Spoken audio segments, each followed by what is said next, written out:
I know. My bad. Once again, we're late. It's my fault. Anyway, welcome, ladies and gentlemen, to Keyboard Warriors. We are the Keyboard Warriors, presented by RepTheWarriors.com. My name is Eddie Law. That's Fred Kirby. On this pre Christmas Eve, whatever the fuck you call it. Yeah, it's double Eve. The double Eve, ladies and gentlemen, tomorrow night. Hopefully, you guys are able to get together with a small group of you and yours, have a little fun, hang out, drink a little bit, and then get Friday off, hopefully, for everybody. And do your thing. But what you gonna do something? We were talking about it before. You're gonna do something small? Yeah. I'm just chilling. I'm just making dinner tomorrow night, and then Christmas will be like a really chill day. We're gonna wake up and let get Santa Claus gifts and all that bullshit. Did you go in on presents this year? Yeah.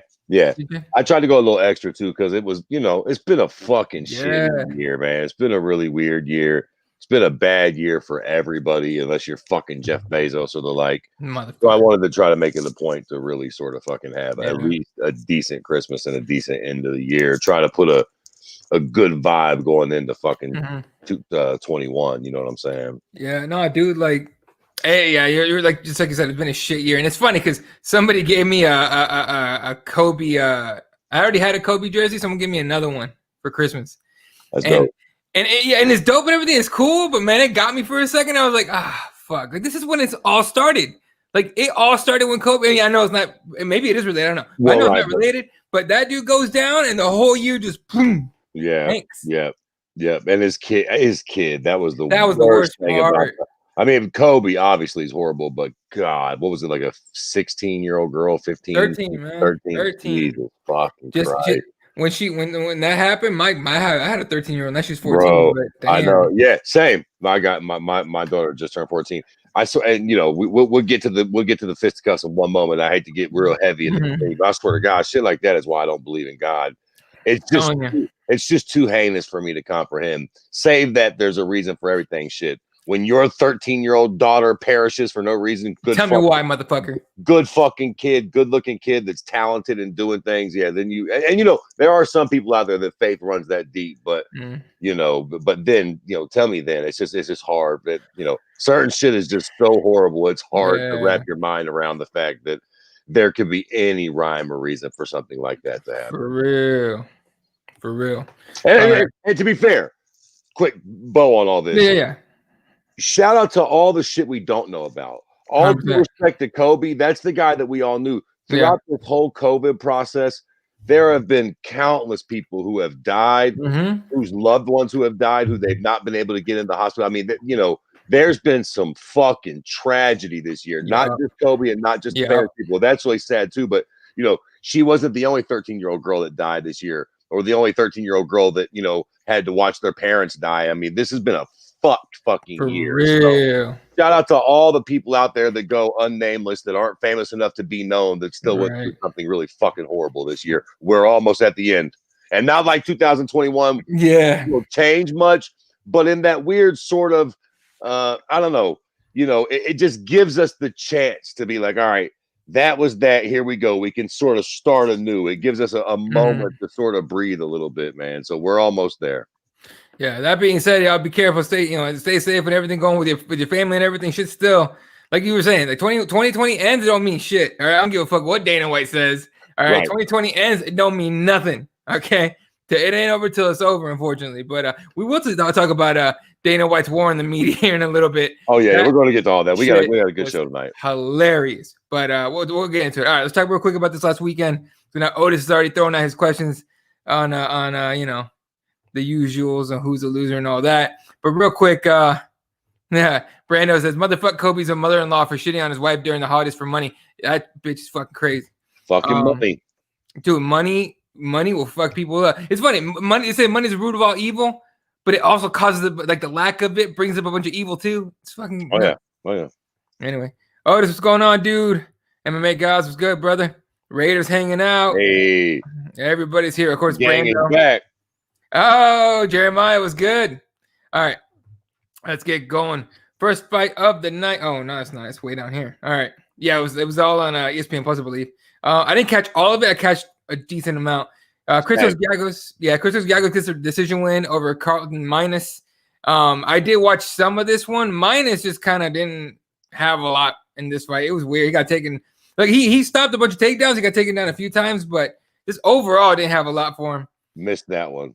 Yeah, Jimmy Flick first round submission to Cody Durden. I know I missed that one. Man, no, whoa, slow down. You got that one? Danny Fred didn't miss that one. All right. Can I just say the MVP for me of this year, and we'll hopefully we'll get a show in next week or something, and we'll get our little year end awards done or whatever. We'll do a year end review type show or whatever. But for me, off the top of my head, you know who the fucking winner of fucking 2020 has been? The motherfucking flyweight division. Yeah. Boy, I didn't give two wet farts about the flyweight division coming into 2020, even with that fucking short little Henry Cejudo shooting his mouth off. I tell you what, man, flyweight is fucking lit now. There are a lot of interesting fucking fighters at flyweight. Like, flyweight has an interesting champion. We're coming off of a fucking crazy fucking title fight. There's all this sort of new, interesting, up-and-coming talent. And most importantly, the cocksuckers are finishing fights in aggressive, unique, cool fucking ways. What the fuck did this prick pull? A flying triangle? Jimmy Flick? Didn't see the fight, right? He went for a flying triangle. I think he finished it with a head and arm choke. Let me see if I can find it. Listen, whatever it was fucking slick as shit. I mean, it was impressive. It's the sort of thing that makes you take note, and you're like, God damn, another flyweight fight. Oh, no, never mind. This is an old video, my bad. Yeah. I think whatever it was. Who gives a fuck? It doesn't matter. The point is, I don't even remember. It was fucking impressive, though. Yeah. It was impressive. And the flyweight division has been, again, I didn't really care too much about that division at all. And now ending out the year, like, I'm low-key stoked on flyweight. Flyweight's really fucking interesting now. God forbid fucking Henry Cejudo comes back. Yeah. Yeah. No, that'd be fucking wild. It was a flying triangle. You're right. All right. I just can't find video of it. How many fucking flying triangles do you see? This one and Rose Namajunas back in the day in Invicta. Next to none. So armbar. My bad. Yeah. Shout out to flyweights, man. And Jimmy Flick, fucking Jimmy Slick Flick, man. Yeah, flyweight has a really, really great year for the flyweight division. Like, they really sort of have made their presence known by no short, appearance to fucking Davis and Figueiredo, who we'll get to. Dude, he make fucking Dana White let go of all the flyweights, and they got. Honestly, you got to give it up to Henry Cejudo for saving the division. Honestly. Yeah, no doubt. He definitely kept it around and his lip. But I will say, it seems like what Henry started, they're finishing. Yeah. And it's like, I don't know how to describe it. Like, I don't want to hate on Henry, but now it's like, I guess you just need more than, you need more than one guy. Henry couldn't do it on his own. Now, all of a sudden, you got some title contenders. Yep. You've got a good champion. We're coming off of a draw in a championship fight. That's always a good thing in a fucking division. People hate draws, but listen, that means you just had a really, really fucking intense, good fucking championship fight. Those are good things, man. Yeah, and if Henry Cejudo ever comes back to the flyweight division, he's got some real fucking contenders to deal with. Immediate great fights, and his funny ass to go to bantamweight. I get it, so on and so forth. But at least there is a flyweight division that's low key becoming stagnant. Yeah, I'll tell you what. At some point, they're gonna talk about Figueiredo being the greatest flyweight ever or some shit if he keeps on winning, and it's Henry Cejudo will be like, "What? Fuck all that. I'm coming back." And let me tell you something. The way he's winning, he's only about 2 or 3 wins away from Daddy Fred bestowing that upon him. I mean, if he comes out and fucking starches, what's the fucking little Mexican prick's name he's fighting? Brandon. Fuck. It's not Moreno, is it? Is Moreno? Yes, Moreno. Moreno? Okay, yeah. If he comes out and starches Moreno in this next fight and then gets a couple more finishes, hey, Henry who? Huh. Right. And I don't think they've announced a rematch yet, but that'd be dope if they actually do it. I think they're doing that for sure. Yeah, I hope so. All right, Tafon wins the decision over Jamie Pickett. I didn't see that one. That one, yeah. Tadej Santos defeats Jillian Robertson by decision. Not surprised by that one, actually. A lot of people were. This one was weird. Darren Wynn just can't make weight for his fucking life. He cannot make weight for shit. This is 195 catch weight. He built like a refrigerator. What are you gonna do? He's way too big. Like, dude, you got it. That's a lifestyle change problem right there. He ain't done it yet. He's a fire hydrant. Right. Penny Kanzad pieces up Eubanks. I mean, Eubanks is definitely on the way out the door at this point. I mean, I like Sarge as much as the next guy, but with all these cuts, Sarge is fucking on her way to 1 or Invicta or something. Yeah.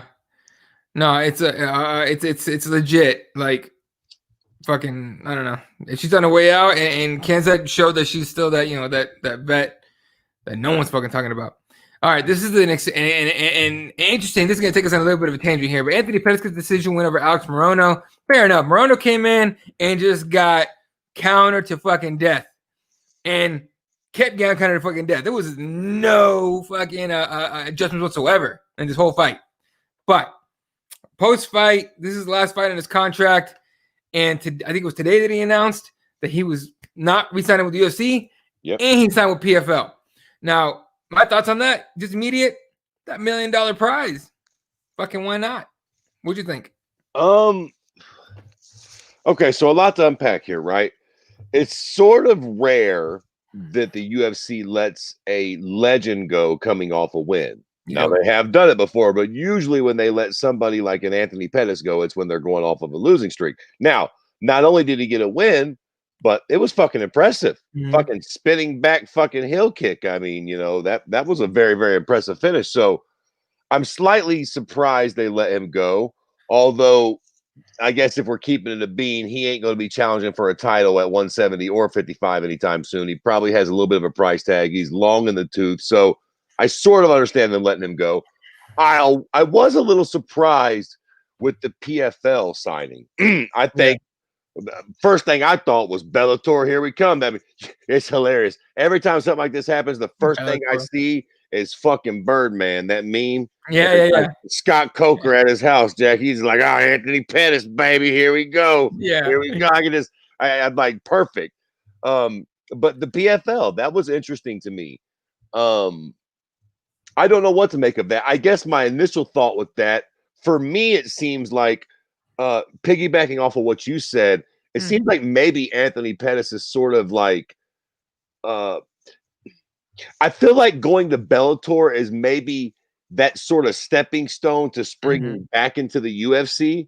Right. Like when you do very good in Bellator, you end up going to the UFC more than likely. Like that's sort of kind of the I feel like the PFL's got this $1 million pot of gold at the end. And I feel like, when at this point in the game, at least, World Series of Fighting was a whole different thing. But at this point, when they go to the PFL, I sort of get the idea that maybe they're just like all about the money.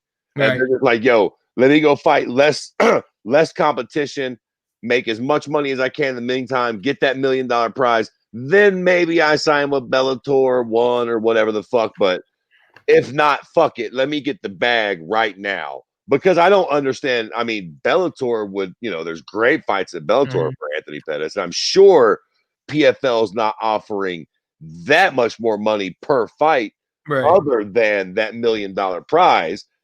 And you would got to imagine the fact that Bellator would allow Anthony Pettis to fucking NASCAR up his shorts. Anthony could probably make a pretty penny in Bellator just on the endorsements that he would have. I mean, he's still fucking the dude that used to be on a weed box coming off an impressive win. So I think maybe Anthony's like, fuck the UFC, fuck the titles. Let me just go ahead and try to get as much money as possible with the least risk as possible. I mean, listen, Anthony Pettis has been fighting absolute murderers for decades. Maybe he's like, look, let me go get some bread and fight guys that ain't that good. Let me go fight 3 chumps and make, $1.5 million right quick in the PFL instead of going to Bellator and fucking around and having to fight an MVP or a fucking Pitbull or some bullshit like that. That's just going to end up being another fucking dog fight. Right. So immediately, as soon as they, like you were saying, as soon as they started talking about, all right, he was going to go off to Bellator, right? We all thought he was going to go Bellator. And immediately it's like, oh, Anthony Pettis was MVP. First of all, I think Anthony Pettis pieces up MVP. I think he ragdolls him. All right. But that's just because I don't think MVP has a ground game with shit. But here's the thing. So Anthony Pettis just announced, like right before this move, that he's actually starting his own like management company, like for fighting management. Like he's going to manage fighters and shit, apparently. Right. Which is great, cool, right? But he seems like he wants to be that kind of guy that doesn't do what everybody else does. Everybody else goes off to Bellator, right? Very few people go off to fucking straight to PFL with the kind of fanfare that he has. Right. You know what I'm saying? Right. Well, listen, the fact that you're bringing up that maybe he started a management company, that might be it right there too. Maybe he's just like, yo, like I said, let me go get as much bread as possible. Maybe he knows he's on his way out, and he's like, fuck it, I ain't trying to go to Bellator and have a late career resurgence and get back to the UFC. Worse. You're like, yeah, you know what I mean? Like, fuck all that noise. Let me just go get the most money possible for the least risk. Let me Bob Sapp it a little bit. You know what I mean? Like, oh, no disrespect to Anthony, because Bob Sapp be low key throwing fights, but Bob Sapp just over there taking fights against anybody, Jack. Just whoever got the biggest bank. Yeah. No, I think I think you're right. It's the most reward for the least amount of risk for him. So it's gonna go well for him. I think. I don't know. I don't think anyone in that PFL roster can give him any fucking problems, really. You wouldn't think, but you never know. Right. You never know. Some of those young guys we've never heard of are hungry as fuck, and they'll surprise you. But still, it's got to be his best bet at the very least. As soon as I see that dude's name on there, shit. Ha! I hope Jesse's watching. Jesse, you're lucky we're on YouTube, because if not, I'd pull this big fucking Polish fucking white cock out and I'd shove it right in this camera right here, and I'd blow a load right on this thing, because that's what you get. You missed it, you cocksucker. That's what you get. When Greg Hardy finally got his comeuppance, guess who wasn't there to see it? Your Spanish ass. Yeah, so I'm not gonna bullshit. I legitimately thought, I missed a question from Otis, my bad. I legitimately thought, I'll get back to it, dude. I legitimately thought that Greg Hardy was gonna fuck up Tabora, right? And Marcin Tabora fucks him up. Took him to the ground, pop, pop, pop, pop, pop, pop, over and over again. Here's the thing. Once the fight got to the ground and Greg Hardy was on his back, he had no idea what to do. Like, even the comments, I normally don't listen to comments. Like I said, I watch the fights on mute, because honestly, not that it bothers me, like the commentating bothers me at all, because it doesn't. But I like to focus on what's going on. And I'm watching, I'm like, this motherfucker has no clue what's going on, huh? And I turn up the volume, I unmute it, and that's exactly what they're talking about. It's like, Greg Hardy has no clue what he's doing here. He has no clue what to do. And so, obviously, Tabora gets a TKO win, second round. But the first thing I thought was Jesse fucking missed it. Finally, the one Greg Hardy fight should have watched, and he missed it. You should have watched it. But now, okay, a couple things should be said. Got to give Greg Hardy this. He did look good in the first round. Mm-hmm. Striking, he does look all right. Give credit where it's due. B, boy, Marcin, you could not have picked a better fight to have your greatest UFC fight Seriously. ever. I mean, you got the takedown, and Greg Hardy didn't bit more know what to. Jesus fucking Christ. You'd think that boy ain't never took a jiu-jitsu class in his life. Right. He had no fucking clue. And here's the problem. All bullshit aside, with all the Greg Hardy hate aside, even at heavyweight, bro, you cannot be that off your back in the UFC, or you're just going to get eaten alive. With all due respect to Marcin Tabora, son, now that they've seen that, you better not fight Volkov again. Ever. Because Volkov will eventually just get you to the ground and pound the dog shit out of you. And if you think he would do that to you, believe me, fucking Francis, JDS, Stipe, any of those guys in the top 10 are it sort of fucked you, Greg Hardy. Like, now they know. Get the takedown. Get on top of this guy. He's got nothing off his back. You're one takedown away from beating Greg Hardy now. Right. And the word's out. And it's sort of like, I mean, we'll see what happens. Like I said, he's still dynamic and fast on his feet. It was terrible for Greg Hardy, man, because this is one of those deals where, he still had, I mean, damn, he went 5 rounds with Volkov. Like, there was still a little bit of hype, but now that this is out there, it's one of those deals where people, the blueprint is now out there. Now they know sort of what to do, how to beat you. And are you going to be able to really cover that much ground in your BJJ game before you get your next fight? Like, fuck no, you're not. You're never in your whole life going to be able to do it. You got started too late. You're too big. BJJ is going to come hard for you anyways, because you're a bigger guy. How many heavyweights are fucking that slick off their back in general? So, like, this was a big fucking liability that Mr. Greg Hardy could not afford for everybody to figure out. Yeah, and the other thing too that got kind of weird, he almost looked like he was having an asthma attack. Like, I'm not giving him any fucking slack, right? Because you got in there, bro. But at the same time, it's like when he was when they announced the decision, he looked like he was like having a hard time breathing minutes after the fight was over. And people were saying, "Oh, it's the gas tank." I'm like, dude, that guy looks like he's having an asthma attack. So I don't know. Either way, asthma attack, Doesn't fucking matter. gas tank. Either way, yeah, you Doesn't better matter. get your fucking shit together, Greg Hardy. You're a UFC fucking heavyweight fighter. Right. That right there ain't gonna do it. And I mean, look, it is what it is. When you were winning, it was all fun and games. But now that you took this L, this is what everybody was waiting. Now let's see what you do. You know what I mean? Right. Otis asked a while ago, he said, "Who's your loser of the week? And how's it not Antonio Arroyo for that horrible effort?" Darren Wynn, look, man, like height-wise, I don't know if you noticed it, size-wise, Darren Wynn's a lot shorter, and he just looked like he was just dragging that dude to the ground repeatedly and just hanging on him and being like a mini DC, sort of, except without like, the skill on the hands. For me, loser of the week by a country mile is Greg Hardy. Yeah. I mean, everybody's been dying to see you take a beating. You took a beating. You became a horrible meme.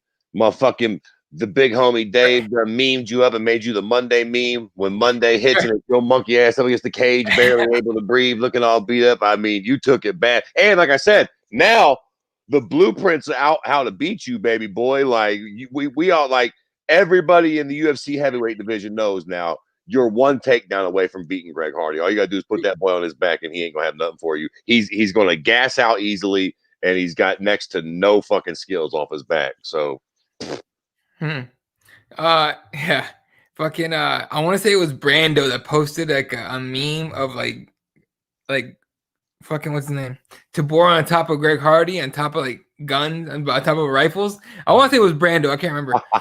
Anyway, that was pretty good. All right. Moving on. Next fight up. This one was I didn't watch all of it because crying infants. Yeah. But did we skip one? What we do? No, that's it. Skip one day. Oh, bye. All right, so this is fucking important. Yeah. And I think Otis meant winner. Who's your winner of the weekend? How's it not Rob Font for that stellar first round comeback and knockout win over the number 3 ranked Marlon Moraes? I had picked Moraes to win this fight. And Rob Font said, "Fuck that! Take your takedown, shove him up your ass. I'm gonna knock you the fuck out." That was dope. What you think? Yeah, I came away from this fight. I'm impressed. Extremely. I've always, I thought Rob Font was good. I've been one of those cats that was sort of on the fence, wondering how good he could be. And he sort of blew me away. I mean, I know that Marlon Moraes has, not looked exactly spectacular. He got snuffed out by the Sandman the last outing. But all things considered, he's a fucking top tier opponent. Right. To get knocked out in the first round like that, Rob Font sent a fucking serious fucking message to the goddamn bantamweight division. There's no fucking doubt about it. I mean, even I, as a sort of being on the fence, have got to like really give Rob Font the credit that he deserves now. Like, what a fucking dangerous guy, especially on his fucking feet. I mean, good fighter, but Jesus fucking Christ, I didn't expect him to do that to Marlon Moraes. Now, it does. I hate to be this guy, but now I do want, like, is the age-old question, is Rob Font that good, or has Marlon lost a step? Right. Like, this is his second knockout in a row. I don't want to take anything away from Rob Font, but again, Rob Font was one of those guys that I think we all knew was talented, but I don't think anybody sort of expected him to do this. Right. Just blow through him and destroy him in the first round like that. That's a little fucking surprising. So what do you think? Do you think that Rob Font's just the real motherfucking deal and we're just now realizing it? Or has Marlon aged overnight and he sort of can't take a shot like he once could? Look, Rob Font has been on the come up for a minute now, right? Like, this is not new. We know Rob Font can fucking scrap and he can put dudes out. That's never been an issue. This guy is definitely on his way up. I think it's kind of both, right? This is kind of what's happening right here. Marlon Moraes getting knocked out last fight was, ooh, shit. Getting knocked out this fight, it's like, okay, all right, that chin took a couple chips off fell off that chin right there. Like, he's not the same, like as far as being able to take a shot anymore. I think every time you get knocked out, you lose a little bit, right? Yeah. Like, it's almost like losing pixels on a picture. Just like every fucking couple knockouts, just a few pixels come off, and then I don't know. Soon enough, you're Arlovsky before he had that resurgence. All of a sudden, there's a little pop, and you're out with sleep. So I think it's both, man. I think Moraes is on his way down, and Rob Font is on his way up. Because I think if you give Rob Font I don't know who's somebody else in the top 5. I don't think he comes back like that if he lets himself get taken down and beat up like that in the first round. But okay. Well, we'll see. We'll see now because he's going to get a big fight now. Oh yeah, no, he definitely will. All right, gotta do a few more comments here before we move on to the next fight. Because I got a bunch that I'm totally missing. Michael Chiesa, Duck Jeff Neal is facing Neal Magny on January 20th. You know what's funny about this fight? Everyone hates both of these guys. Not everyone, but a lot of people hate both of these guys. So it's legit gonna be like, can we just take a double L here? We double knockout. It's an interesting fight for that. Yeah, and I think I don't know. I have a hard time picking against Chiesa. We'll talk about it when we get to it in January. I like Chiesa. Yeah. Mackenzie Dern versus Nina. Chiesa on the mic is not that bad, honestly. He's a little annoying. Like if he just chilled out on the stupid little sayings, it'd be fine. But anyway, Mackenzie Dern versus Nina Ansaroff for April 10th. I guess Nina's done with the pregnancy. That's a sneaky good fight. That's a sneaky good fight too. That's good. And people are gonna think that Nina's gonna get wrecked. I think I would be picking Mackenzie in that fight, but Nina Ansaroff's one of those chicks. She's almost like the female Neal Magny for me. Every time I'm thinking that hoe's gonna lose, she fucks around, comes out, and looks really impressive. Yeah, man. When you got Amanda Nunes to fucking train with constantly, some of that shit rubs off on you. Listen, you got Amanda Nunes throwing that motherfucking that pipe to you at night, Jack. You got to be tough. Oh, fuck. All right. Drew Dober against Islam Makhachev for March 6th. Drew Dober got grave. Drew Dober got grave. Now, hey, listen, though. That's one of those fights where I know going in, obviously, Islam's going to be heavily favored. Yo, that's one of those fights where if you're looking for underdogs, I'm not necessarily the guy. Excuse me. I'm not necessarily the guy to look to for betting advice. Right. Drew Dober by knockout is not a horrible bet. It's not a horrible bet. Like Drew Dober is another guy that sort of I was slow to start buying into. I forget who the fuck he thunderstruck last time he fought, but I do remember that it made an impression on me. And I was like, all right, Drew Dober's a bad motherfucker. I need to stop playing with him. Like I forget who he fought last time, but the last knockout win he got, maybe it was over the David Tamer, one of the striking tamers. Yeah. I don't remember. Anyways, point is, he looked fucking good, and it woke me up like that. That's a live ass dog. Yeah, dude, that's exactly one bet I would put up. I would put up a bet. I'll put some money on him because that dude just comes. He just fucking brings it when you think he's gonna get murdered. Like everyone's gonna look at this fight and be like, "Yeah, he's gonna get wrecked." He's got some clean ass striking, man. Oh, he's got a lot better. Clean, right down the pike punches. He's not afraid to get right in that range to land one. Which you'd be surprised, man. Motherfucking people finding that range and being willing to get in that range and keep their eyes open and fire sounds fucking easy to all of us fucking couch potato keyboard warriors. That shit's hard. That's what makes Conor so impressive. He's able to get in that range, keep his eyes open, and throw straight punches down the pike. That's hard to do, but if you can do it, you'll fuck people up, man. Like, and fucking, I noticed that from him. Look, man, get in there and accept the fact that you're probably gonna take a shot. And possibilities are open. But if you get in there going like, I don't want to get hit, you're going to get hit. Right. Or you're at least probably going to miss your punch, or it's not going to land exactly where you want it. Like, again, it takes you got to have real fucking composure under pressure to get in that pocket, be calm, and fire a good shot. But if you're able to do that, you're a dangerous ass motherfucker, man. It's like Tyron Woodley when he fought Wonder Boy. He so badly did not want to get hit that he was just like, freaking out. All right, Jeremiah says, I got a good interview with Jimmy Flick on my channel. Go check it out. The Hardcore MMA Show, folks. Go hit him up. Subscribe. Absolutely. I think Jimmy Flick's going to be a star, too, so absolutely go check that out. Yep. Dan Hooker versus Michael. We have other plans. Chandler for UFC 257. Okay. I prefer Michael Chandler versus Justin Gaethje, but Dan Hooker, okay. You want that smoke? Yeah, exactly. I prefer the Gaethje fight too, but I ain't mad at this at all. And I don't think this is a fucking guaranteed win for old Chandler either. Dan Hooker is a fucking tough piece of work, man. He is a tough dude. And he's one of those sort of skilled everywhere guys. Like I actually really like this fight for Chandler. This will tell us where he's at. Yeah, and I think it's more of an appropriate fight. They were like, yeah, let's give Michael Chandler fucking Habib for his first fight in the UFC. Like, I don't think they were, I like Michael Chandler and all, but they might have been getting way too cute with him. I think this is more appropriate, actually. Yeah, with this fight, we'll find out where he's at, whether or not he belongs in that top 5, tier. Yeah, you come out and finish Dan Hooker, then we can start talking about whoever, Conor, Gaethje, then all those names that you were sort of saying is on the table. Yep. All right. I hope Magny snuffs the shit out of Chiesa. God damn. All right. Listen, I love you, Brando, but you're on your own on that one, my guy. Amanda Nunes versus Megan Anderson for March 6th. Here's my favorite part about this fight. Megan Anderson, I forgot that's how you say her name is Megan. Yeah. Megan Anderson has had like a year to prepare for this fight, right? Watch tape, prepare, train while Amanda's out there having a baby, changing diapers and shit. And she's still gonna get the shit kicked out of her. It don't matter how much you study Amanda Nunes, Megan. You're not, you ain't it, chick. I don't think. I listen.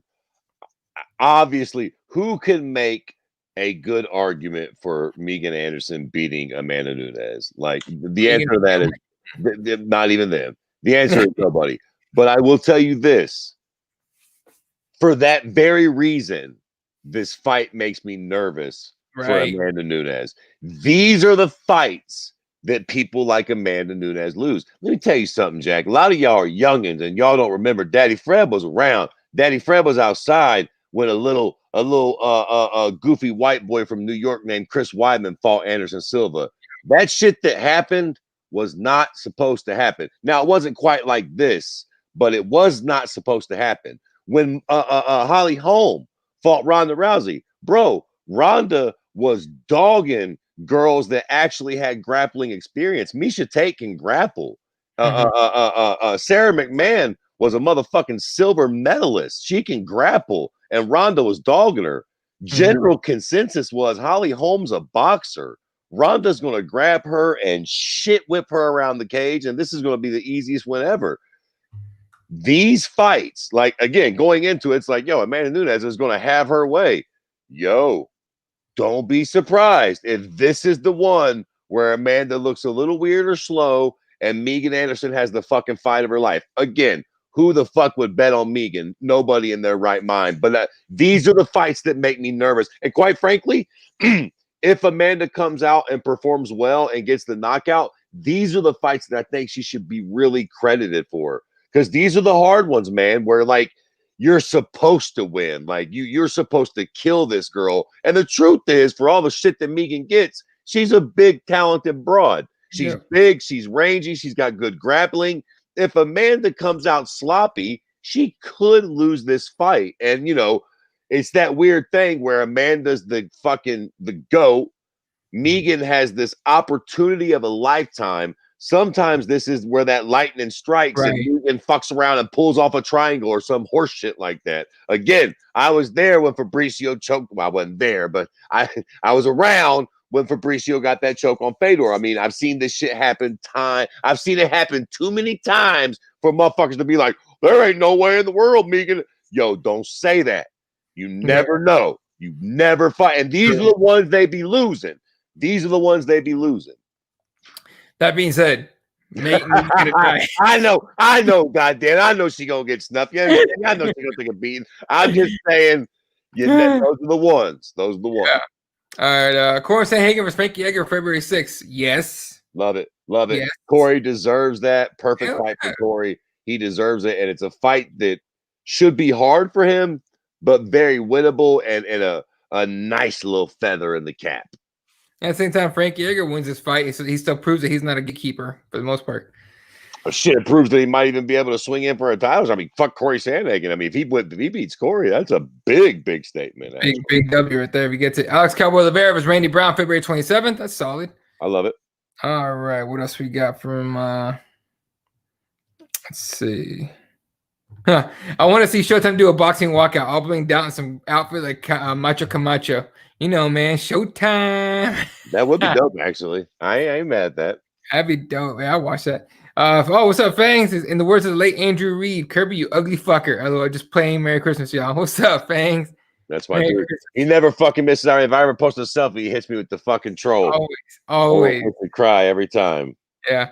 Dan Hooker's no joke. Titanium chin, too. Chandler gonna die. Hey, now.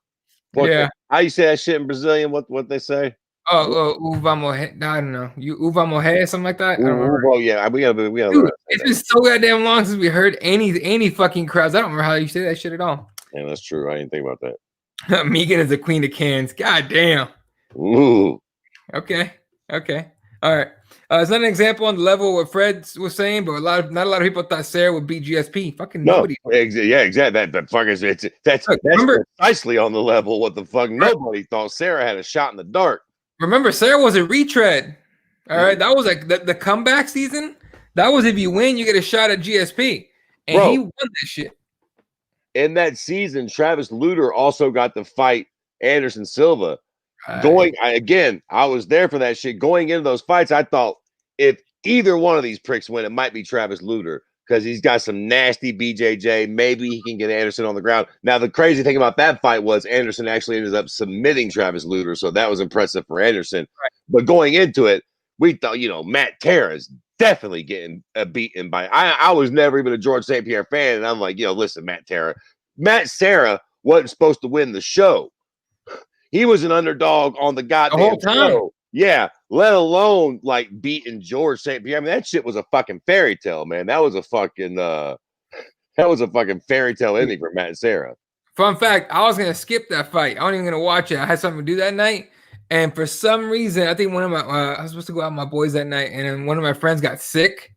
Like he ate some bad fucking sushi or something. So he was like, fuck it, I'm out. And he was gonna be our DD. So end of the day, I was like, fuck, I'm just gonna stay home. Fuck it, we'll do this shit some other time, guys. Stayed home, watched it, and I'm sitting in front of the couch going, I was gonna miss that. Motherfucker. Two fights strike me as the biggest upsets in UFC history. Now you can have this is a crazy debate to have. Yeah, everybody's fights are different. There's been a ton of UFC fucking upsets, but the two that strike me the most, obviously, which is probably number one, is the one we were just speaking of, Sarah St. Pierre. The other one that just killed me, and I think it was the method in which it happened, but it was Gonzaga Crow Cop. God damn, he did it. Gonzaga Crow Cop. I remember just that night I was going to bed like, did that fucking really happen? If Crow Cop won, he was going to fight Couture. I just could not it took me weeks to just wrap my mind around the fact that Gonzaga actually had kicked Crow Cop. I just fucking couldn't get over it. I was watching that fight with a bunch of my friends, and they were all, and they were always like, they didn't really know who Crow Cop was. I was the only MMA fan. I didn't even know who Crow Cop really was, but they definitely didn't think Gonzaga had a fucking chance. And when it's like when Gonzaga knocked him out, I'm the one losing my mind in the fucking living room. Everyone's looking at me like, what's wrong with you? He just knocked him out.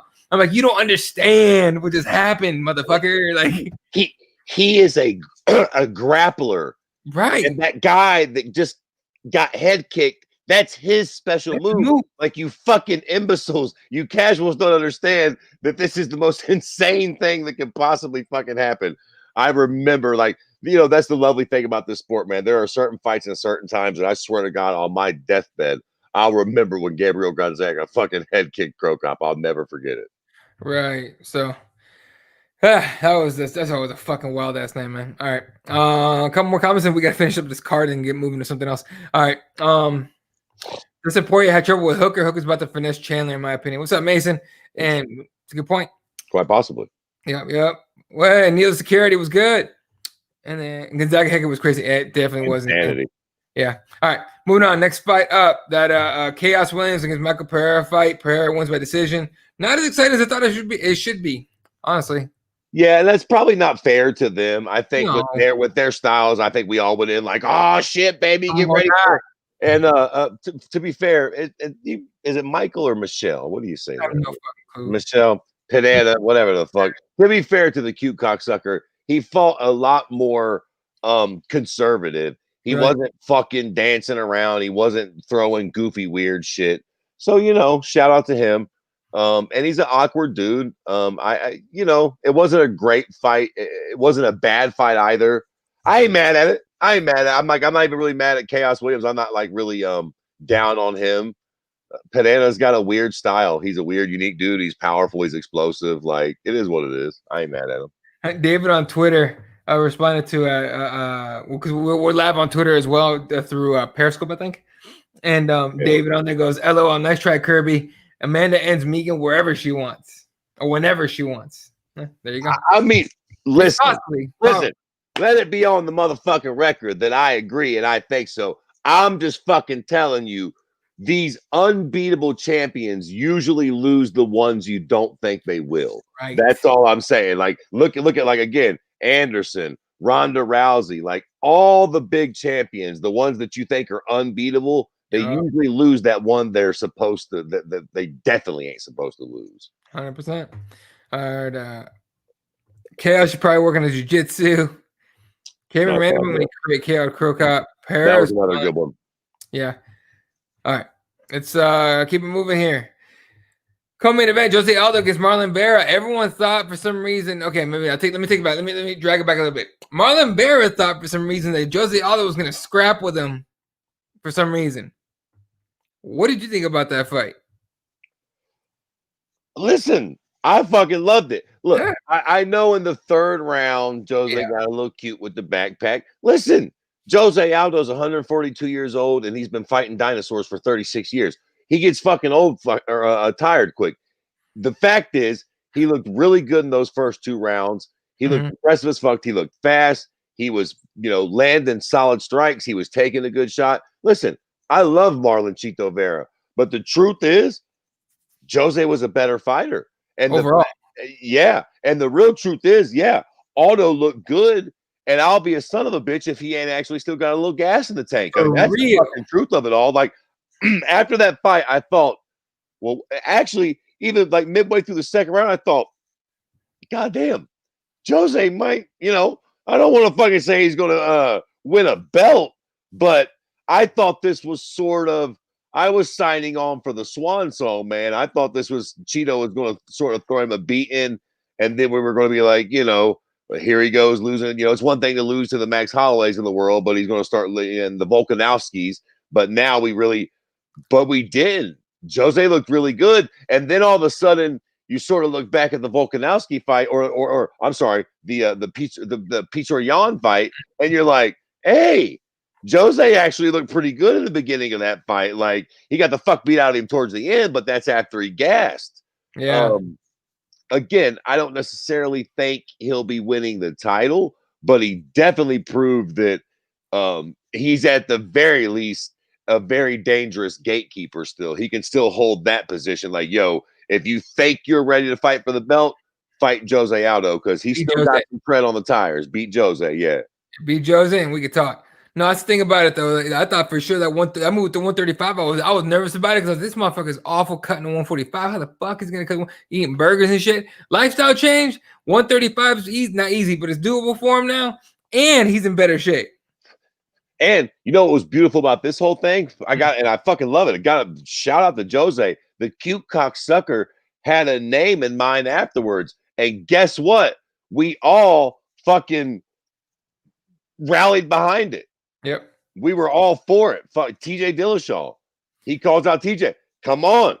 Let's go. Let's go, right? Is anyone here not wet at the idea of a Jose Aldo TJ Dillashaw fight for TJ coming back? I fucking love the idea of that. Real. I am so down for that fight. As much as I can, mostly because I don't want to TJ to get an immediate title shot. That's stupid. But to me, it's stupid. But Aldo versus TJ, styles, speed, the backgrounds or resumes, I'm down with that. I mean, it makes sense. It makes sense on a ton of levels. It gives Jose a chance. Oh shit. All right, am I live still? All right. Well, it looks like Eddie had to go. Well, stick with me, guys. It gives Jose a fucking chance to prove that he's actually still fucking in the ballpark and he can still actually contend for a fucking title if he can actually fucking beat TJ Dillashaw. I'm throwing off my game a little bit here. Fucking Eddie threw me off the loop there. He's got all the fucking shit lined up. So let's see. We'll go to the comments. I'll bring these up and see what we're doing here. Talk some shit for me, guys, while we're waiting for Eddie to come back.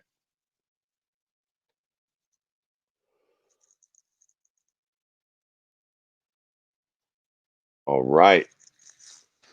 Oh, listen, I was fapping to those fucking leg kicks a little bit. I was fucking it was surprising to see Aldo actually throwing some fucking leg kicks because he hadn't thrown them in so long. I think a lot of us didn't even think he could fucking do it anymore. And they started popping them off. So fucking shout out to Aldo for that.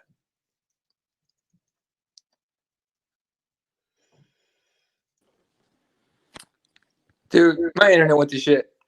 Damn, son, I'm sweating without you over here, baby. I had to go to the motherfucking comment section. I'm like, I don't fucking got the fight card pulled up. I don't know what the fuck's going on, Dude, Jack. my internet's still shit. I could barely, like, everything's choppy as shit right now. Anyway, I'm working on it. It's gonna come back here in a minute, but it's gonna be a second. Can you hear me? Yeah, give me 1 second. I'll be right back. All right. Can you hear me? I can hear you. Oh, now you can. What the fuck? All right. Anyway, all right. While it comes back, I'm gonna be on my fucking on my phone. Yeah. So what we talk? Okay, so TJ Dillashaw, that call out was dope, honestly. Yeah, exactly. That's what I was finishing up. TJ Dillashaw, Aldo works out great. Good fight for everybody. All right. Main event was fucking Wonder Boy Thompson against Jeff Neal. Jeff Neal, he had like a bunch of like health issues coming up to this fight, right? Yeah. I don't think we even still know exactly what they were.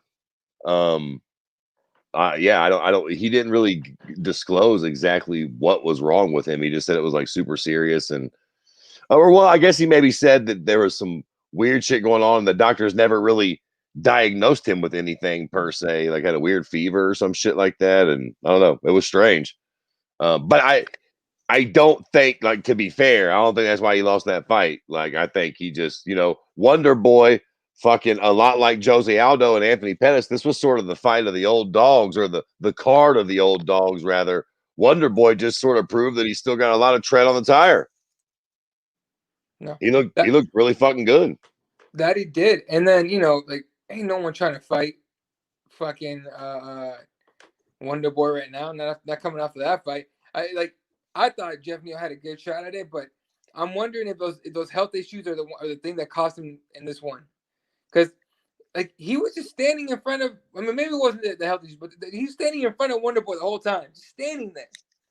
I mean, listen, I've heard people saying that too, and I know that Wonder Boy is getting kind of old. Listen, the motherfucker's literally nicknamed Wonder Boy. Right. They don't call him fucking Wonder Boy because he's not pretty good at some shit. Like, that motherfucker is, and when you look at his fucking career and shit, the losses, like, he got knocked out by Anthony Pettis. Shout out to fucking Anthony. But Anthony was losing that whole fight until he lands that punch. And then he lost the 2 fights to fucking Tyron. And he lost the fight to Matt Brown fucking 34 years ago. But, overall, like, Wonder Boy's career has been pretty fucking impressive. Here we go. I didn't realize how much I needed this thing. You fucking disappeared on me. I'm like, God damn. I don't know what fight's coming up. What are we talking about, guys? Fuck. I don't know what the fuck just happened. My internet's it's still shit right now, but whatever. Internet's fucked. Yeah. Can you hear me? Yeah, I can hear you. All right, cool. Making sure. All right. Yeah, internet's fucked there overall. As soon as everything down here started, not everything, but these schools closed and all these kids are staying home and shit. Yeah, that's what it is. Everybody's working from home and fucking their kids are home. The internet's getting fucked. Overall, yeah, and I'm paying for the good shit. This is stupid. Anyway, all right. That being said, Wonder Boy gets a win, and then he called out who did he call? He called somebody. He called somebody out. I think did he call it? Yeah. He said that the BMF versus the NMF or the Nike motherfucker, some shit like that. I'm like, as lame as that is, that might work. Yeah, like a fight night. Listen, if I'm not mistaken, they fought before, and Wonder Boy won. Right. And styles make fights, man. And if I'm Jorge, yeah, I'm cool. Yeah, I'm angling for the Conor fight. Like, that's just not a fight that I want if I'm Jorge. I'm not saying that Jorge couldn't win that fight. I'm just saying that's a very tough fight for Jorge to win. Very. What's up with that Nate rematch? Nate says he wants that. Let's run that back. Like, as a way better fight for fucking Jorge than goddamn Wonder Boy. Way better. All right. So that was the last UFC card for until January 16th when we get Holloway Cater. That's a fantastic fight, but goddamn, now we got 4 fucking weeks with no fights. What the fuck are we gonna do? Or maybe that 4 or 5. This is when MMA Twitter gets crazy and starts eating itself. It's the best fucking time. Honestly, I tweet less when there's no UFC, when there's like a big old break, because I just sit there and watch people just hate on everybody else. I'm like, God damn, people angry. You know, but, I seen where one time Luke Thomas had said some shit like, you know, and he got like in trouble in hot water on MMA Twitter about like, you know, if your only like interest in life is like MMA and that's like all you like tweet about or do or think about or interest, like you're like sort of a loser, something like that. I'm paraphrasing. People are like, fuck.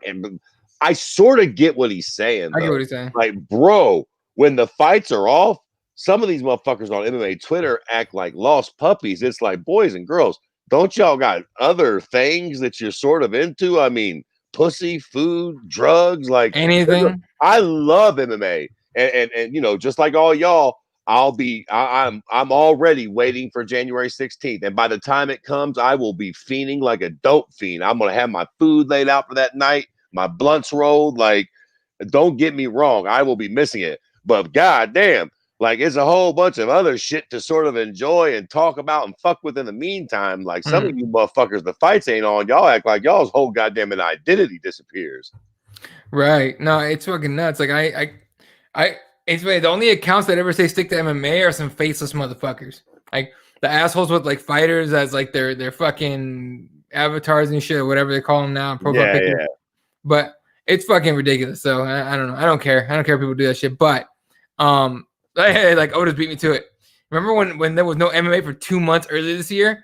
That shit was crazy. Yeah, I know. And MMA Twitter just started freaking out. It's like, guys, dude, I've never seen more people drag motherfuckers on MMA Twitter like they did for those 2 months. The other day they were dragging this chick. I know her. Like, I talked to her like every once in a while. Alicia, I think her name is, or Alex. Alex is her name, I think. And she said something about ONE FC has 1.8 billion more views. Oh yeah, It got so bad, even Luke Thomas picked it up, and like he was like shitting on her. And I was sitting there going like, "Really? Is this serious? Right? Like, you guys care that much?" You know, and the funny thing is, I seen that tweet, and this is maybe this is why I don't get dragged or harassed, because like I seen that tweet, and yes, like real talk, I seen it, and I completely disagreed. I think we all know that ONE be lying like a motherfucker about that. Like a motherfucker. Yeah, 32 billion people watched their last product. Fuck off with that. That's completely ridiculous. And then she said something like that she thinks ONE has a better lightweight division overall in the UFC, and it was like fucking burr, burr, burr. But like, bro, some of y'all trip. Like, I read that. I think I like the tweet just to be a dick. And then I scroll, like, I'm like, you know, that's goofy. But yeah, like, some of y'all get so mad and be going after these people. Like, it's so fucking like immature, low key. Like, who gives? I think that opinion is stupid as fuck. But I'm not about to argue with this broad and talk. I don't care. At her and shit. Yeah, I don't really care. Like, that's a ridiculous opinion, but it's fucking Twitter. What the fuck? No. That's the thing. I saw that and I was kind of like, I literally did this. I go through my phone like, huh. And I kept going. Like, right. It's like, that bullshit. And I've gone back and forth with her, but about other shit like politics, because like she has a different point of view. But that's about it. If you had tweeted that, or hey, dude, yes, I would have fucking dragged you through the mud. But like some fucking broad I don't really know or interact with like that, I'm just like fucking I don't whatever. I'm not about to like start no fucking argument with her. Who gives a fuck? There's fucking cliques on MMA Twitter. There's like groups of people that they hate each other. I didn't realize that until recently when somebody saw me interacting with somebody else and be like, "Oh, I can't believe you talked to them." And I'm like, "What do you mean?" "Oh, they're this, they said this, and they said that." And I go, "So?" I was like, "Well, they blocked me." And I go, "I'm cool with everybody for the most part. There's only one person. There's only one human being on the entire goddamn internet. Dude.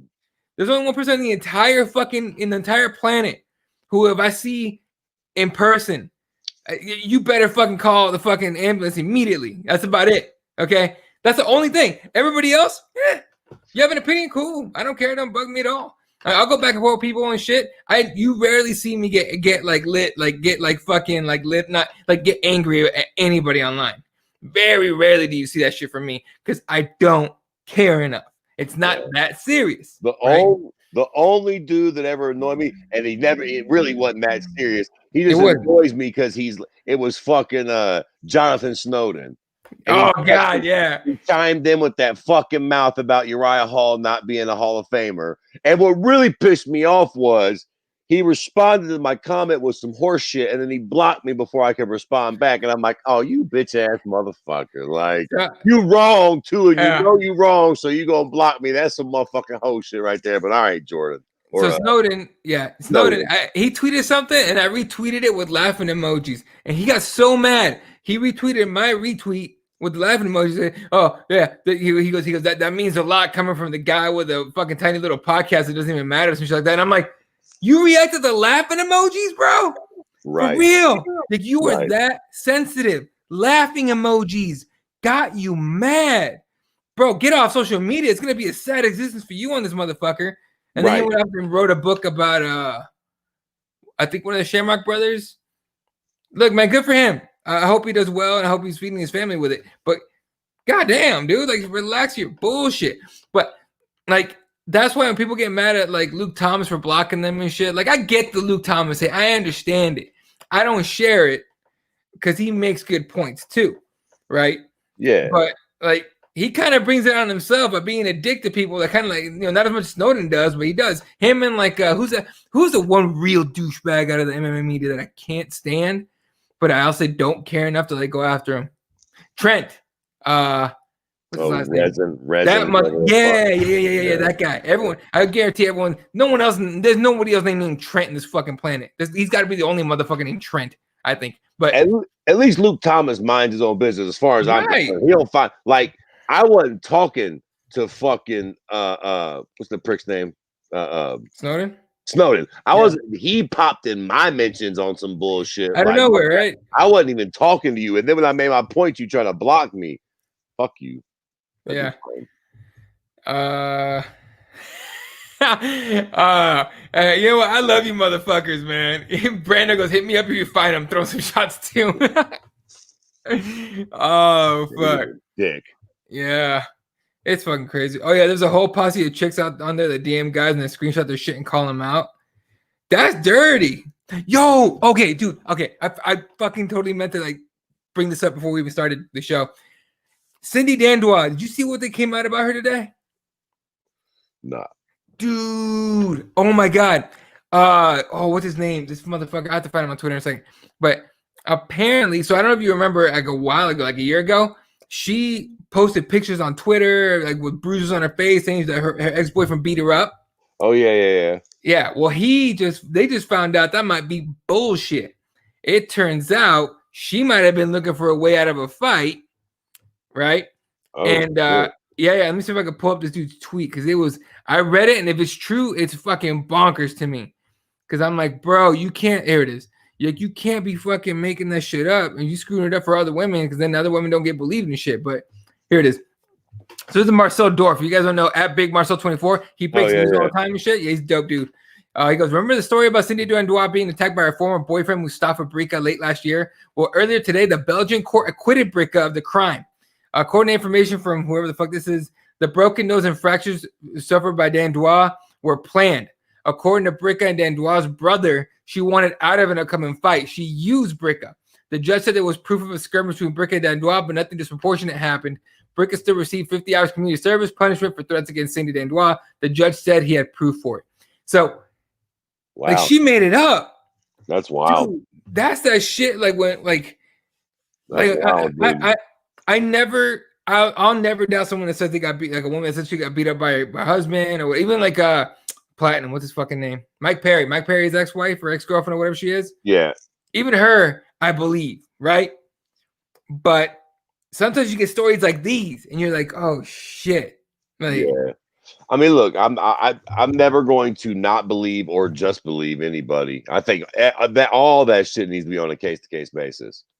But everybody should just get the acknowledgement to, okay, let me hear you out. Let me at least try to see what you're talking about. But, like, fuck, you never know. Folks be lying. Everybody lies from time to time, men and women. 100%. So it was just fucked up. Yeah, I saw that Marcelo post on Dan Dua scandalous hose. Taylor. Yeah, so that was wild to me. Let's talk about this one real quick because I know we're running out of time here. Dana posting that video bashing his haters was the best MMA flex of all time.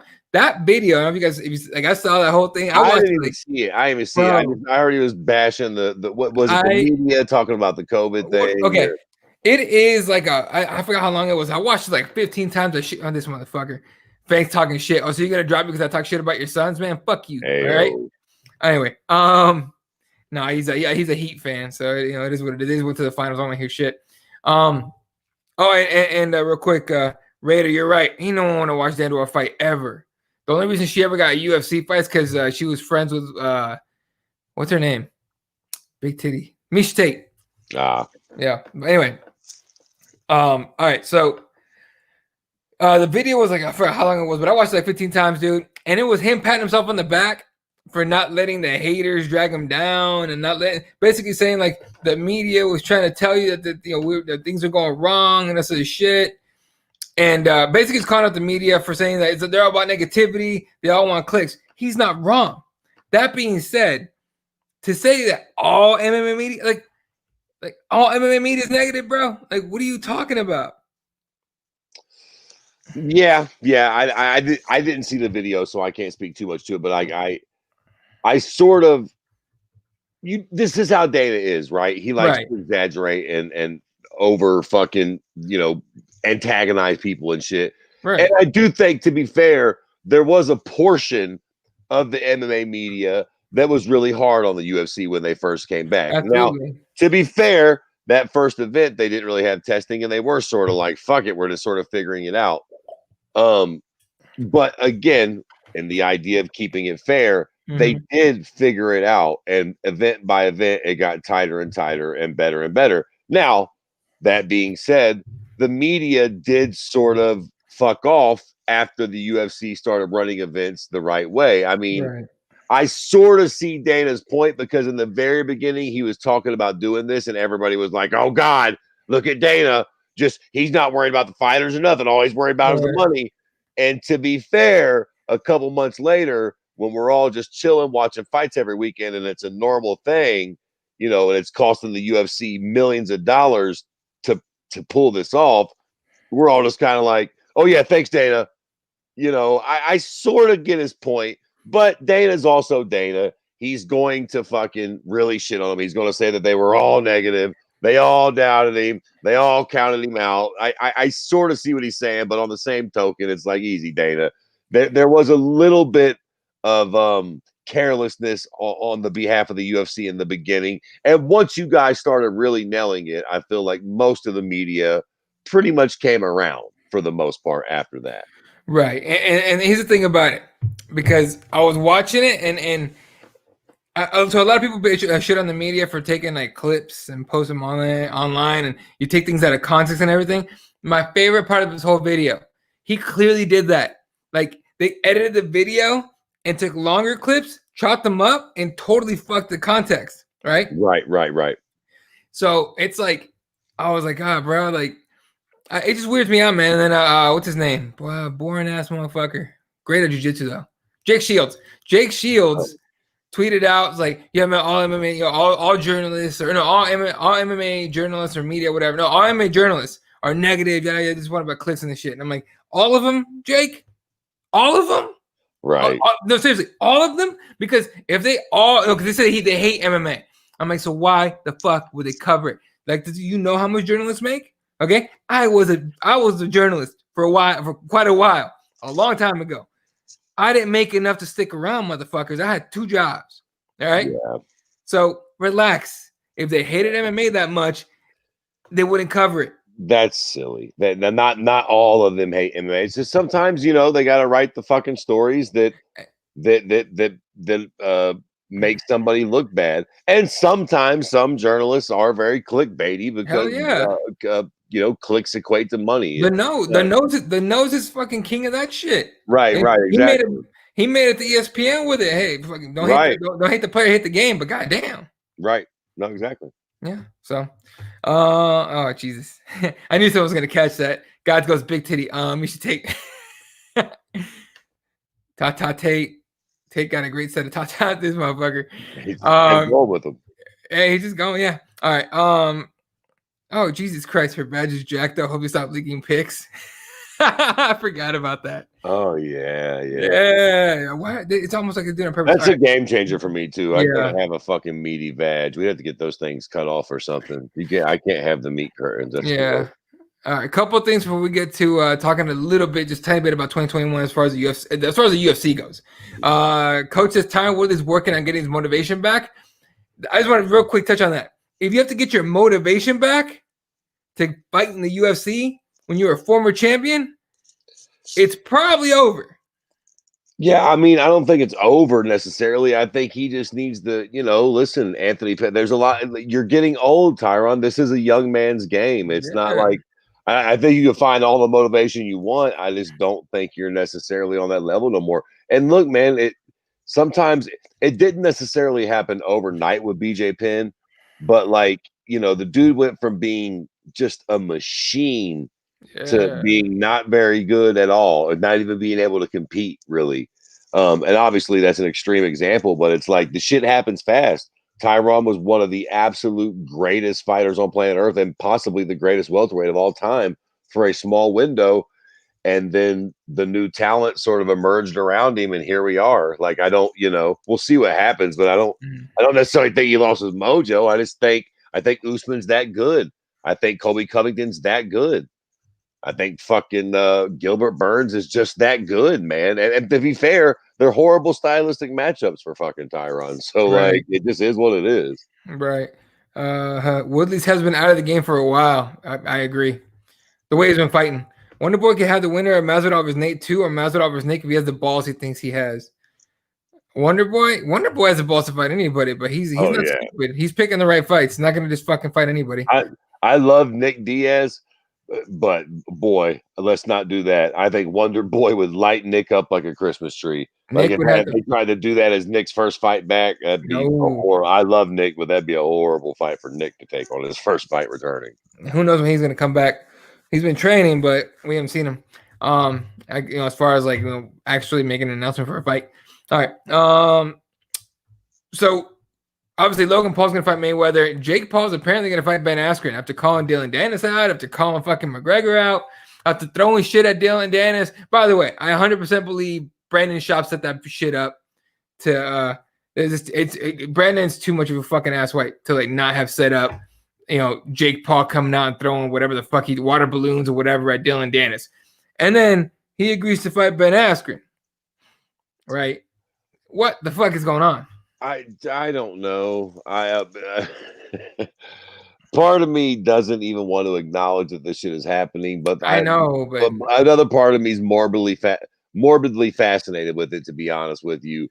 And I tell you what, I will give the Jake prick this. Boy, did he pick the right guy. I mean, for fuck's sakes, he actually picked a guy where I'm like, damn. He might knock Ben Askren out. Like, Ben Askren's going to box him. I mean, I know that Ben Askren is a fighter, and I know that Ben Askren is, trained boxing presumably for years now. But if they boxed, I wouldn't bet my firstborn child on Ben Askren in that fight, no. Man. I mean, so listen, man, as annoying as these Jake and Logan Paul cocksuckers are, I've got to fucking hand it to them. They are playing some interesting cards. I mean, one of the pricks is about to box Floyd Mayweather, the greatest boxer of all time. Yeah. He can go in there and get hit so hard his pants fall off, and we'll all be like, well, he was fighting Floyd, and he's a YouTube guy. God forbid he gets lucky and hits Floyd. Like, if he just accidentally clips him, he's a god. Like, it's a no lose for Logan Paul. And now the Jake Paul prick is going to box Ben Askren, a real fighter, one of our beloved real fighters in MMA, but boy, does he got a shitty pair of hands on him. I might be able to outbox Ben Askren if I got in the gym for about 3.5 fucking weeks. I mean, Ben Askren's boxing is no fucking bueno. And maybe I'm just terribly underestimating Ben, and he'll get in there and fuck Jake Paul up and wake my funny ass up. Maybe boxing against Damian Maia, your boxing doesn't look as good as it would if you were opening up against a kid like fucking Jake Paul. So maybe I'm really taking this the wrong way, but for me, it seems like might have been a real slick fucking call out from Jake Paul. You picked a real fighter that you might actually be able to outbox. And can you imagine if Ben Askren gets stuck in there and he can't shoot for a double leg, and this fucking YouTube star is just like, just piecing him up in the corner? How fucking embarrassing that's going to be for him and all of us, and the fucking stardom that cute cocksucker Jake fucking Paul would get from actually knocking out a real fighter, even though you're like putting that real fighter at the worst fucking disadvantage you could possibly ever be at. Right. Sort of genius. I mean, I hate those pricks, but here they are in a pretty interesting fucking spot in the fight game with, next to no experience. Yeah. I mean, and you're right. He picked the right guy. And everyone's like, why Ben Askren take this fight? He can't box and he knows it. And you're right. He knows it. But he's about to get exposure to how many fucking YouTube kids that watch the Paul? Listen, two things. You want to know why Ben Askren took this fight? A, because he is a real fighter and he has been boxing for a long time. And all joking aside, I do suspect that Ben probably thinks, okay, again, y'all seen me boxing against guys who can really fight. Listen, I fought Jorge Masvidal. He clipped me with a knee. Don't get it twisted. Don't think that like I looked bad or sort of dicey boxing against Damian Maia. All y'all at your couches at the house, don't get it twisted. Damian Maia has been fucking practicing Muay Thai for 15 years. The man can throw his hands a little bit. Like, I'm gonna come up and fuck this fucking YouTube star out. Y'all got the wrong idea about how bad my hands are. My hands look bad when I'm fighting world-class fighters. Yeah. If you put me in the ring with a fucking amateur, I'll piece this dude up. Oh, and by the way, to steal a phrase from Mr. Chelsea, he might be able to sue me for that shit. And by the way, he's gonna get paid. Oh yeah. I mean, they're gonna get paid. He'll probably make at least $500,000 to $1 million to box this fucking dude. Maybe more, depending on whatever sort of horseshit deal they can concoct this fucking thing to do. Seriously, for real, that's legit. What's gonna happen? He's gonna get mad paid. Okay, and then real quick. Apparently, Scott Coker picked Jake Paul to knock out Ben Askren, and Ben started talking all this shit, and he goes, everyone knows Viacom's trying to sell Bellator because Scott Coker's doing such a terrible job, but they can't even find a buyer. Whether it's true or not doesn't matter. But my favorite part was that they asked somebody asked Coker about it, and he goes, he's making a very serious accusation that's untrue. I'm meeting with my lawyers later today to discuss our options. Shut the fuck up. Well, yeah, you have no options. You have no options. Doing what the fuck? What are you gonna do, Coker? You fuck. Yeah.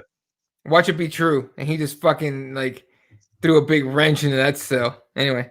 All right, real quick. Anyone catch Canelo versus Callum Smith? Is that definitely making the pound for pound king? Okay. You know what?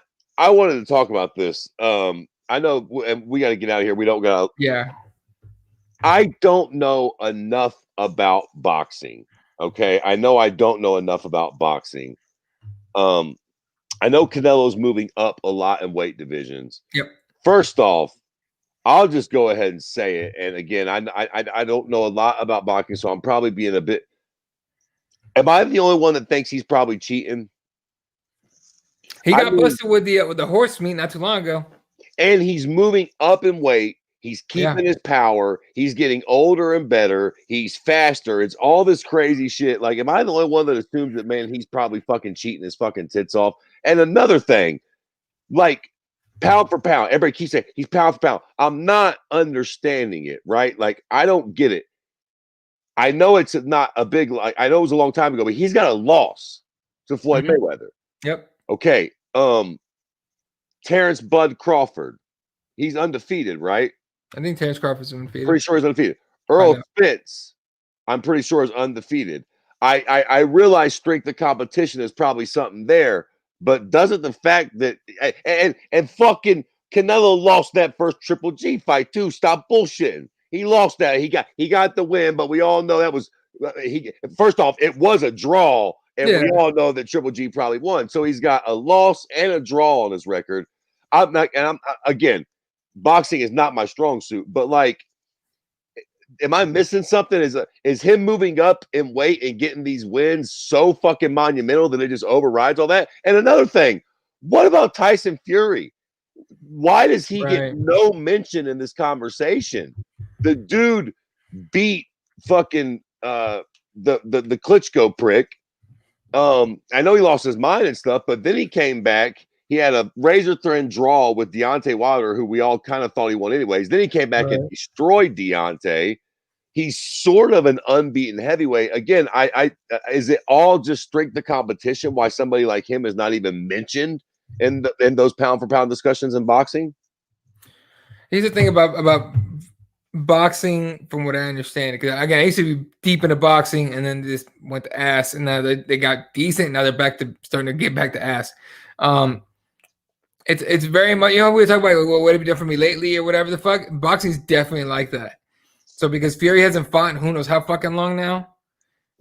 It hasn't been that long, but he hasn't been in headlines and shit. No one talks about it. So believe me, when Fury comes back and wins in his next fight, which he probably will, depending on who it is, they'll be like, okay, he's the best, whatever. But as far as cheating goes, I don't know, man.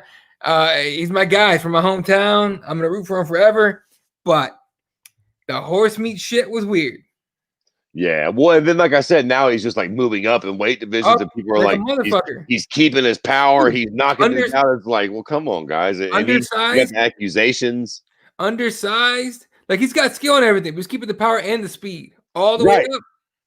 Right. It's like, am I the only one that's like a little suspicious at the very least that he's been able to do this shit? And then I always just like, everybody was like, he's pound for pound. I'm like, I don't.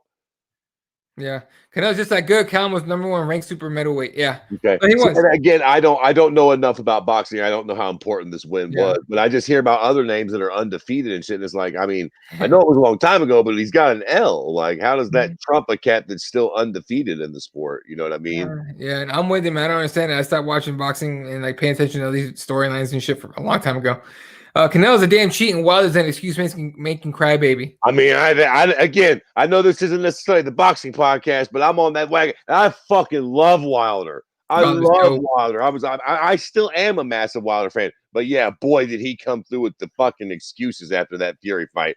And he thought he was poisoned. The goddamn suit was too heavy. And fucking Fury was cheating with the fucking gloves. It was fucked. The poison was the best one. All right. Very quickly, January 16th on ABC is what we're talking about. And I know I saw God's talking about it. UFC looks to be on ABC in January. Disney owns ABC, ESPN. So if you guys ever see, sometimes they broadcast, they make ESPN broadcast on ABC, which is like you can literally pick up on your antenna. It's part of the deal with ESPN. Interesting. To go this long on ESPN and ESPN Plus, and then 2021 start hitting network TV. Right, this is a big audience they're about to get with, I know basketball's making a comeback right now. They're starting to come back and everything, and football's still going on. But this is a big audience they're about to get on ABC. And they're coming back with a fire of fucking card. Max Holloway against Calvin Kattar is a dope fight. Omar Akhmedov against Tom Breeze is sneaky. David Zawad against Ramazani Meev. Nick Lentz, for some reason, is on his card, whatever. But they're not done with his card yet. They're still working on it. Right. But that'll be your first card of 2021, followed by Edwards against Hamzat Chimaev, and by the way, the first 3 events I think are on Fight Island. Yep. And then 257, Dustin Poirier, McGregor. So dope starts January to 2021. Too bad it won't be COVID free for a while, but we'll see what happens. It is what it is. Anyway, if nothing else, it's gonna do it for us, ladies and gentlemen. Oh, excuse me. We'll see if we can come back next week and do a like an end of the year fucking show. Yeah, we'll get something in. I'm gonna try and drag Jesse out from the darkness, but that dude's busy as shit, so I'm doubting it. Listen, I was thinking about that. Maybe we'll take a week or something, or we'll plan a day or something, and we'll try to get a How many? We can get a bunch of people on here, right? Like a whole Zoom thing. We'll get a bunch of people on. We'll try to get everybody we had on this year. We'll reach out All to right. fucking Ashley and all the different people we had on this year, and see if we can get some of the some special guest appearances from some of the super fans who were always here with us and shit. You get your fucking cameras lined up. We'll all fucking join in and give our big live. Maybe we even we schedule them for like 10 minutes. Yeah, that's what I was thinking. That's what I'm saying. Yeah. And Yeah. people have to have people jump on and jump off and stuff. We'll set something special. Yeah, we'll figure it out. We'll talk about it. All right. Of course, you guys know all the socials that's 1-1083 at Kirby_MMA at Ela32, KeyboardsMMA.com to get all the shows on YouTube. RepTheWarriors.com, SpreadSports.com are the sponsors, ladies and gentlemen. Oh, Raider. And Merry Christmas to you as well. Merry Christmas, Mason. Merry Christmas to everybody. Shout out to everyone that tuned in. Raider, Mason, Brando, MMA Gods, Otis, our brother, Brando. We have Fangs on here for the first time in fucking forever. Fucking coming and talking all that shit, but whatever. The Hardcore MMA, shout out to our brother Jeremiah. We'll see if we can get you on next week, bro. What else we got? Everyone that tuned in, you guys are dope as hell. Love every single one of you guys. Merry Christmas, happy holidays. Stay safe. That's it. Stay safe. Enjoy yourself and your family, but please stay safe. We want you guys to be around for 2021 for all this shit, and we'll see if we can make it bigger in 21. All right, we'll catch you guys next week or whenever we come back. We'll announce it. How's that? We'll announce it. All right. For myself, Brett Kirby, Jesse Lacaba, everybody on the team. Good night. Good night, Wilshire.